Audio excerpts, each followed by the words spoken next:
Once upon a time, David and Ozzie Silna decided they wanted to buy an NBA team.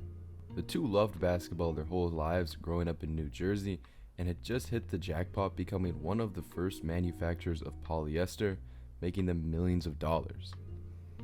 The two wanted to buy a team, but the prices of NBA teams were steep and negotiating was very tough. This didn't faze the two, who devised a plan which eventually led to $800 million in value from the NBA itself, turning the Silna brothers into some of the smartest owners in league history.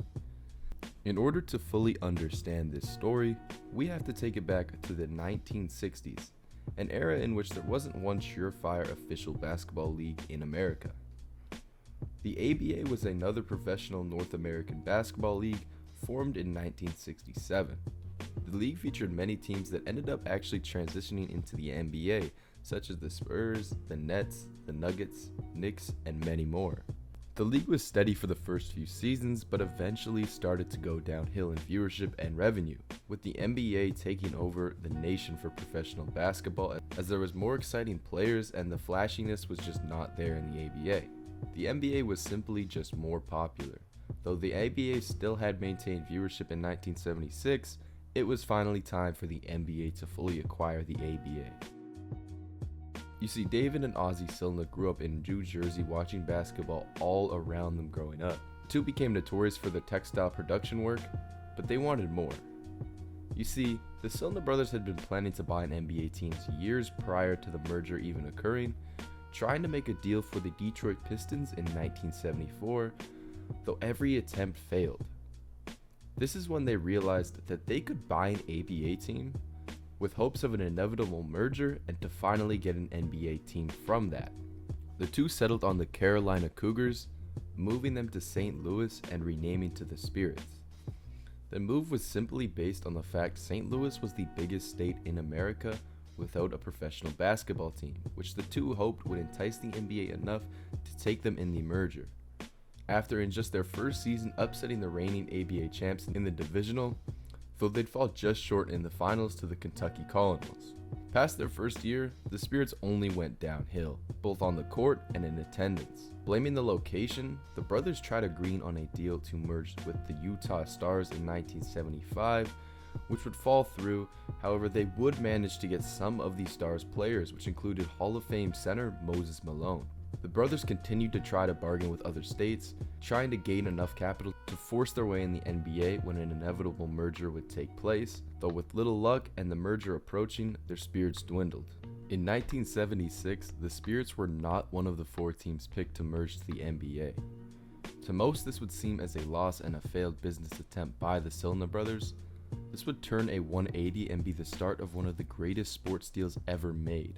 The NBA had to buy out the remaining teams not chosen in the relegation of the ABA, finding the Kentucky Colonels for $3.3 million and the Squires folding after their final regular season.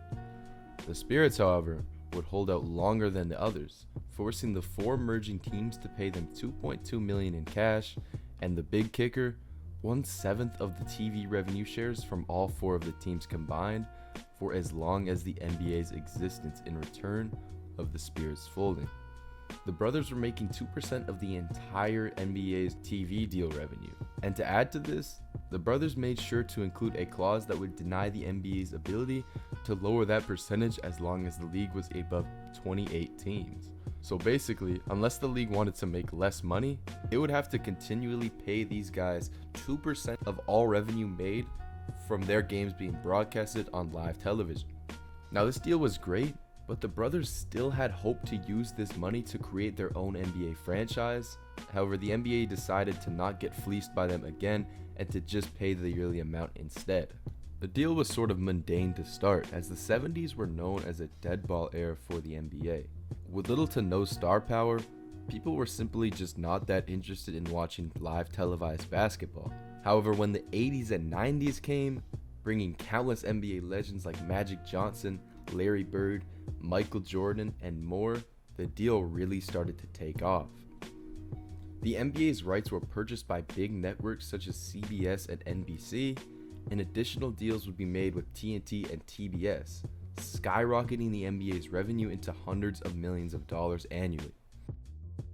The deal was making the brothers $4.4 million through the 90s, and by 2002, they were making $10+ million annually. Fast forward to the 2010s, and the brothers were raking in $17 million annually from this deal alone, despite the Spirits not once ever playing a game in the NBA. There were countless deals attempted to buy out this yearly payment by the NBA, all to no avail. In the 1980s, the NBA offered what at the time was a staggering $6.6 million to buy out the deal, which the brothers did heavily consider before saying no.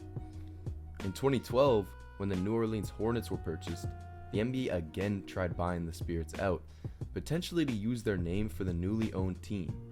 This also fell through, as you know that team as the New Orleans Pelicans today. Finally, in 2014, the NBA and Silna brothers reached a settlement.